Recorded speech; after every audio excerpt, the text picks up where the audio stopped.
So I notice often in the Facebook groups, I'll see people will say something like, well, I only lost like 10 pounds this month, or I only lost like 3 pounds in the last week. And it's funny because, like, often commenters will come on and they'll say, well, that sounds like a good loss. Like, why are you sad about it? But the thing is, the in these communities that we have, you've got people who are losing like 50 pounds in a month. And it's generally guys, but that's besides the point. But there's so many people who will lose a boatload of weight, and then everyone else is looking to them and comparing their weight loss journey with that, saying it's like, oh my goodness, I only lost 10 pounds this month. It's like, why do you use the word only? Okay, let's turn this on its head for a second. Because I actually saw recently someone was saying, I only lost like 1 to 2 pounds a week this past month. And I thought, now if I said I only gained 1 to 2 pounds a week, what kind of weight gain would that be? Wouldn't that be immense? By the end of the month, I would have put on at least 8 pounds. That's a big gain, right? And then if I kept going at that pace, let's say I even only gained a half a pound, per week. So you get to the end of the month and you put on 2 pounds in that month.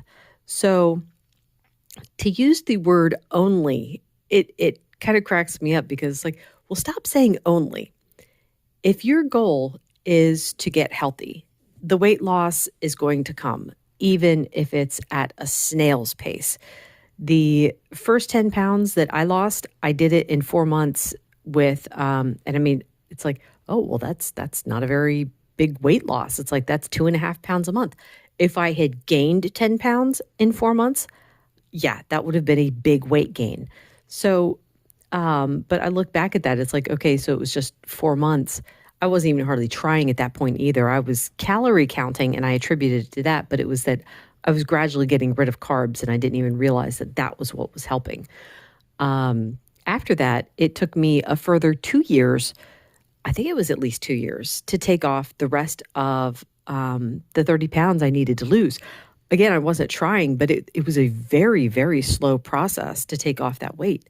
My mom, it took her, oh my word, she's down 40 pounds, but it took her about 3 years to take off 30 pounds. So the initial weight loss came off pretty quickly, but then after that, it slowed down a lot. My mom's postmenopausal, I'm premenopausal. So yeah, it's going to be slow. And to me, it's like, you should take any loss as a win. I mean, even if it's like a quarter of a pound, if you lost a quarter of a pound a week, that's still a win. It's slow, it's steady. You're more likely to keep it off though, because you're sticking with this way of eating for reasons other than rapid weight loss. If your sole focus is rapid weight loss, you're going to be disappointed. And it's going to be a lot harder for you to stick with it. You're going to want to go off because it's just not fast enough. Anyway, I hope that helps. Get rid of the word only. If you lost some weight, say, I lost some weight. That's it. Leave it at that. Anyway, thank you so much for listening. Bye.